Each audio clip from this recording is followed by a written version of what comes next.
What's up, guys? Welcome back to our Rocket League Entertainment, or I guess just Rocket Entertainment, where we talk about anything and everything regarding media. And yeah, today we'll be talking about Phase 1 of Marvel Studios. Yeah, I know, right? The most boring phase, in my opinion. But we're going to be ranking the movies, and yeah, we'll see how it goes. Sweet. What's your list? Before we started, we both made a list of the top movies we Oh, yeah. What's yours? Okay, my list. Number 1, Captain America: First Avenger. Okay. Number 2, Avengers. Okay. Number 3, I think I put Iron Man 2, and then and then Thor. All right. So we have 2 in the same spot. I put Iron Man as number 1. Okay. Number 2, I had Avengers, like you. Number 3, I had Iron Man 2. Then number 4, I had Captain America, and number 5, I had Thor. Well, wait, what was your 5th one? Sorry, it kind of cut out there. It was Thor. Yeah, I figured it was gonna be Thor. Yeah. So really, you have Iron Man below Iron Man 2. Yeah. How in the world did that happen? It's good. I mean, don't get me wrong. It is a good movie. I'm a much bigger fan of Captain America, and I'm just a much bigger fan of Captain America, to be honest. Like, yeah, I don't know. It's not my favorite. It didn't click for me. Like, everyone says it's so good. I'm like, which one, Iron Man or Iron Man 2? Iron Man. Yeah, okay. And I'm like, the best part about it is when he wants a burger from Burger King. Okay. There's way more than that. No, but like, it's a good movie. But I don't think it just didn't. I don't know. It didn't do it for me. So why'd you put Iron Man 2 above Iron Man? You think the second one's better? I mean, first one's better? You put... Oh, yeah, the first one's 100% better. Really? Yeah. I think Iron Man 2 is good. The villain is alright. He's not as bad as everyone thinks he is. Oh, that's true. I forgot about that. Whiplash he's fine. He's not terrible, but like... I just like the villain in the first one better. Yeah. And then... I think... the characters introduced in Iron Man 2 were better than Iron Man 1 characters, just because it added like more depth, I think. But I know a lot of people think that there's like plot holes in Iron Man 2 and a whole bunch of it's random. Really? Plot holes? Yeah, I was reading some stuff saying that Iron Man 2, everyone says is the worst movie things. And I was like, wow. Really? Actually, I never. don't think it was that bad. So yeah, that was interesting. I mean, we get happy in the first one, right? But maybe? I actually don't remember. I want to say yes, because Jon Favreau directed it, so I assume he would be in it. Yeah. So, I mean, he doesn't really get a whole bit. I don't think his role is that big in, the first one. But in the second one, he's more important, or, like, he's just more involved as a character. And I like his character a lot. And then I also like Black Widow. I mean, she's pretty cool. Yeah, that's true. And so the thing about Iron Man 2, I think my favorite thing about Iron Man 2 is just it's the scene in the courtroom when they're all looking at like what Tony was doing, like with Iron Man, and they're like, "This is not alright," and then he just walks in and is like, "Yeah, I can do what I want."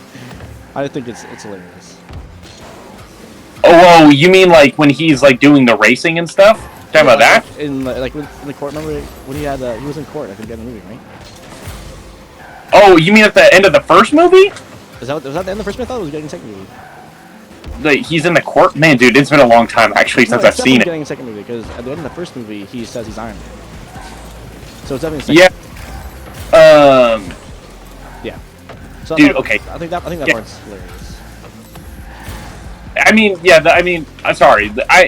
Yeah. I think you're right. Okay. But why I put Iron Man above Iron Man 2 is that pretty much the story of like Tony, right? He's a playboy millionaire, kind of a narcissist when you meet him. He's not that great of a kid. But Nope. as he gets captured by the the 10 rings that we learned, right? And Yeah. then he has to make his own suit. He has to get out, and then he starts, protecting people pretty much. He kind of transforms. And he's still that, playboy philanthropist that sometimes has these remarks, but he seems like he's a little bit more matured, and which is interesting for Marvel because all their later movies are, okay, I'm this gold standard of a human being, but I ran into these powers. How am I going to handle the powers? When in Iron Man we get this not great of a human being, gets his ability, becomes a better person. I think the story with that is why I like the first Iron Man so much. Yeah, that's a good point. Yeah, I think for me, my big issue is that his character just takes forever to develop. That's Which, true. I mean, No, which- that is true. which, I mean, granted, I think Marvel they have every right to do that because he signed on for a ridiculously long time. Yeah. Didn't die until, Endgame. Endgame, yeah. So, yeah, and for me, it's hard for me to support characters that just that take forever to grow, or that like start off with just being kind of turds. Yeah. I think if he didn't sacrifice himself in Endgame, I would agree with you. Just that I don't think how long his arc took to end. I think the outcome of him being kind of like a father figure to Spider-Man and pretty much teaching him what he knows and how to be a better hero, and then sacrificing himself to save pretty much everybody. I think it's just that conclusion sums up the whole arc for me. That it's fine it took so long because the conclusion was so good. Oh yeah, and I agree with that, and I do agree with that. I think though, just like if I were just to watch Iron Man 1, right, with no watching anything else, my whole thought is to be like, I don't really know how I feel about this character, like, because like you said, he went from, or he had a lot of money, then got captured, then he uses that money to become a superhero, and it changes him little by little, but. I mean, because he gets that, I'm going to say, savior arc at the end, or that Messiah arc, or whatever you want to call it, really. That's definitely what makes him such a better character. Yeah. But strictly Phase 1, I think you're right. It's just he doesn't change much from 1 to 2. Yeah, because even like him, like in Avengers, right? Him making that final play, right? Yeah. There's a part of it that doesn't seem like. I mean, yes, he's doing it for the greater good, obviously. But I don't know. Part of me thinks it's still like low key kind of selfish. Like I don't think he's doing. I mean, obviously he's doing it in the goodness of his heart. How could you not say a do you know what I'm trying to get at? I mean, we can get more into that when we talk about Phase 4, but yeah, no, I understand. Yeah. Well, where did you have Captain America? You had it number 1, right? Yeah. Yeah, I had it number 4. So why do you think Captain America is the best Phase 1? Dude, I just love Captain America. I think it's a great movie. I love his arc, man. Like, I love his sense of justice. Really? Or not justice. I love his character, man. I feel like I can relate with his character of just being someone who wants to do the right thing, even though they might not always have the tools or the ability to want to do, like, to be able to accomplish that thing. But then he finally is gifted with these things that can help him do what he's longed to do, which is, help people. And like, I think one of my favorite scenes is when they throw a fake grenade and he's willing to sacrifice himself. He's the smallest guy. Everyone else is running away scared, which, obviously, of course, but he's hopping on it to minimize the blast. And I think that's like, dude, that's such a cool thing to do. And I think it's such an honorable thing. So I that's why. That's why. Yeah, and I can see that. Obviously, that was, great. It obviously speaks to his character and his just the way he is. But I just feel that Steve Rogers is such a bland character. He has no arc. He's the same the entire movie, and it feels like, oh yeah, he's obviously gonna sacrifice himself at the end because he sacrificed himself at the beginning. Like, there wasn't anything interesting about the movie, plot-wise. No, he's a great character, and they have to do him the way that they did because that's how he is in the comics. So he's the selfless dude that has always been selfless. So you can't really do much with that.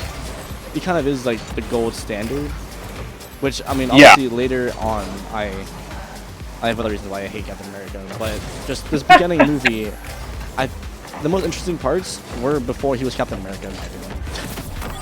Which is not a lot. That's like an hour of the movie. Yeah. I don't like when he turns into Captain America and he does all this stuff. He goes to the Red Skull's area and captures, or recaptures everyone that was already captured, or whatever it's called. Saved. Yeah, what they captured. Yeah, it's honorable and great and everything, but I think it kind of makes for a bland movie.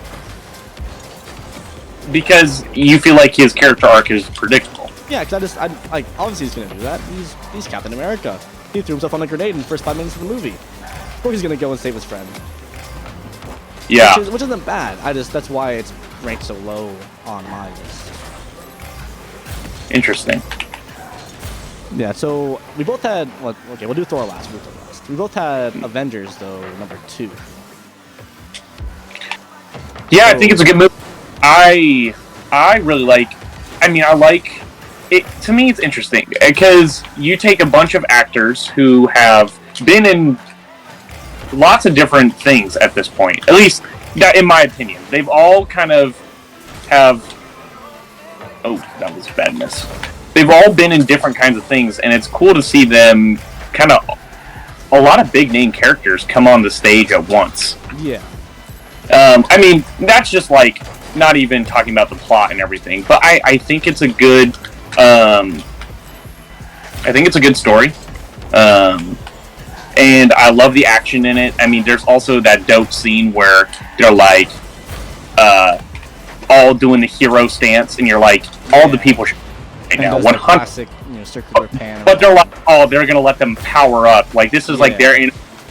This is Marvel's version of the anime Super Saiyan mode. Like, and then they just simply go Hulk smash. And one of my favorite parts is when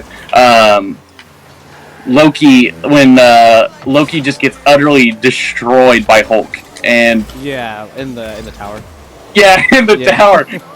Absolutely obliterated, and then he doesn't even get up for like the rest of the movie, and they all fight, and they're like, he's like, I think I'll take that drink now. And it's and it had its moments where it was like, I liked Phase 1 because it had its moments where I felt like it balanced. Well, I don't know if it balanced, but I felt like that it's done a good job at, or it did a good job at,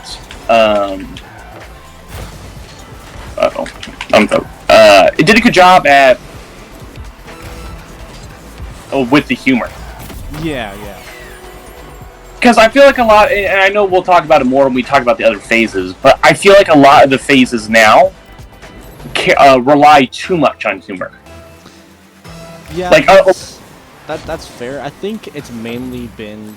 I think it honestly, recently it's just been Thor, where it kind of became a little bit too humorous, which is why I don't like it. But yeah, I agree. I think Avengers it's a great start that brought all the characters together.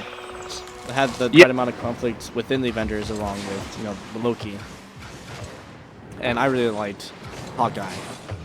So. Yes, Hawkeye is one of my favorite characters. Yeah, and it was really cool in the first Thor movie when Thor was trying to get the hammer at night, and then I think it was Nick Fury or someone, or maybe Coulson, had just said, watch out, these guys might be grabbing the hammer, and it just pans to who we now know as Hawkeye.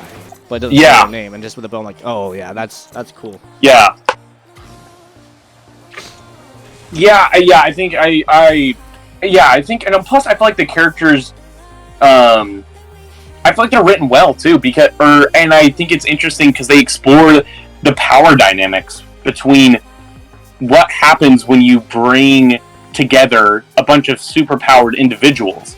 Like there's automatic. I mean, you have ego with Iron Man, but there's automatically ego with pretty much all these, I'm gonna say, superpowered people or highly skilled individuals in regards to, like, Black Widow and Hawkeye. Yeah. Like, I think it's interesting because they do such a good job of exploring that, and not making it be like, wow, we're all best friends. Like, yeah. no, we kind of hate each other. Yeah.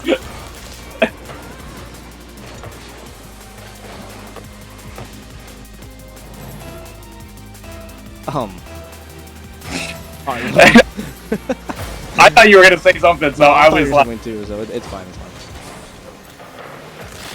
But yeah, we both put Thor last. Now, I don't think Thor is a terrible movie. I actually really like. I like Thor when he's on Earth.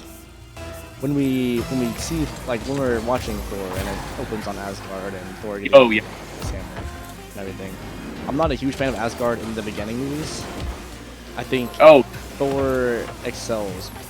Like, the whole movie just excels when it's on Earth. Like, when Thor is no idea what to do, he's throwing his glass on the ground. I think it's hilarious. And then when he goes in to grab the hammer, he's like, "Oh, I'm Thor. I can grab the hammer." And then it just doesn't work. I feel like it's a great introduction to the character that we needed.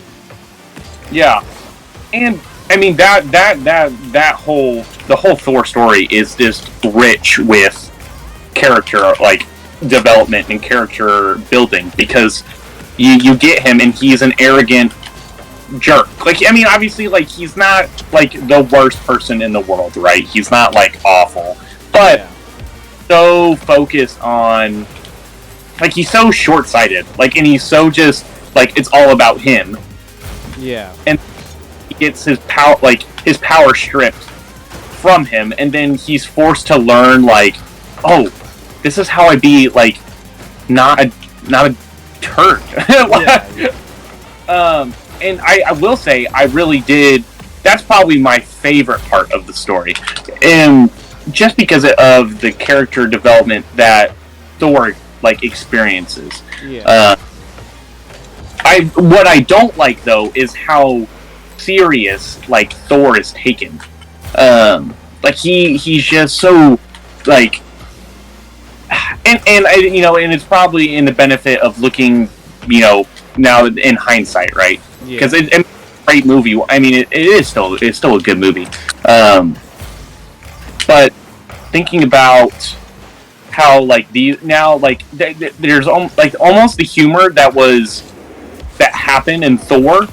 It felt like it was more like ironic, almost. Yeah. Not like it was written in. Not like with Ant-Man or Guardians of the Galaxy, where it's intentional humor that's like, we wrote in a joke and, we actually want people to laugh at a joke. Not because we're laughing at his inability to be a human being. Like,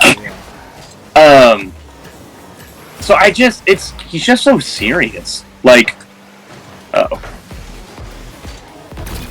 yeah, he's so serious, and everyone, the whole cast is so serious. Yeah. Like, it's not just Thor's character; it's everyone. Like, Loki is so, like, well, I mean, he's the god of mischief, yet he's being serious, like, the whole time, pretty much. Yeah. Yeah, peak serious, and then you got, like, Jane Foster and, oh god, Jane. What's wrong with Jane? Yeah. You don't like Jane? She's okay. I mean, I've seen better, right? Like, I don't know. Like, wait, that came out really bad. I didn't mean it like that. That was not my intent. I thought Jane was an okay love interest. At least Yeah. at first. Yeah, at first, for sure. And another thing about Thor is that, like, the movie could be seen as a standalone movie, and it would still work. Like, there's not really much you need to know about it. I mean, it Yeah. mansplains like the entire thing to you. Yeah, that's fair.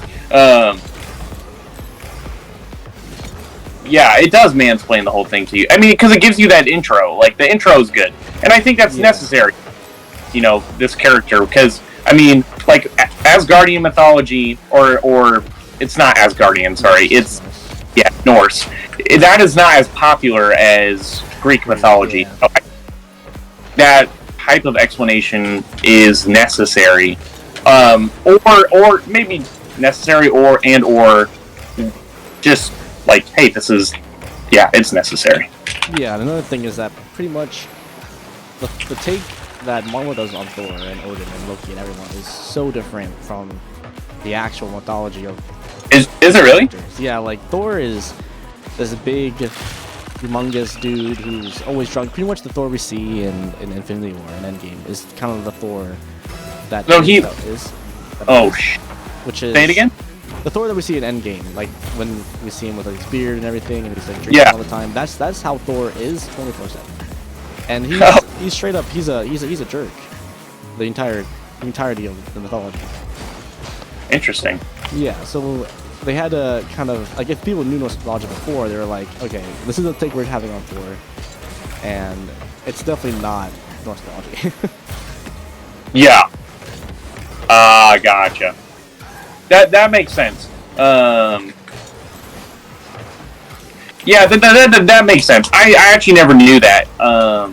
That he was like a total just drunk, which makes Endgame Thor way funnier because it's actually so close to the actual mythology of it all. Like, I think one of the I think another thing that I don't know. Thor's an interesting. It's so interesting. It's an interesting movie. I don't know, man. Just in comparison, it in comparison to the rest of Phase 1, it is not as good. Yeah. The characters are not as I don't know, energetic, or like you were saying, they're all kind of serious the whole time. It didn't feel like a Marvel movie. It didn't feel like a superhero. Yeah, exactly. Until like the end, when he's fighting the Destroyer and he gets his abilities back. But I will say, Idris Elba as Heimdall is like the goat. Oh, yeah, he's great. Heimdall is friggin' awesome. Yeah. All right, well, that concludes our Marvel Phase 1 episode. Did your rankings change? You still the same 5 in the same ranking? You still have Iron Man 2 above Iron Man 1? I think I'll switch it because... Oh, let's go.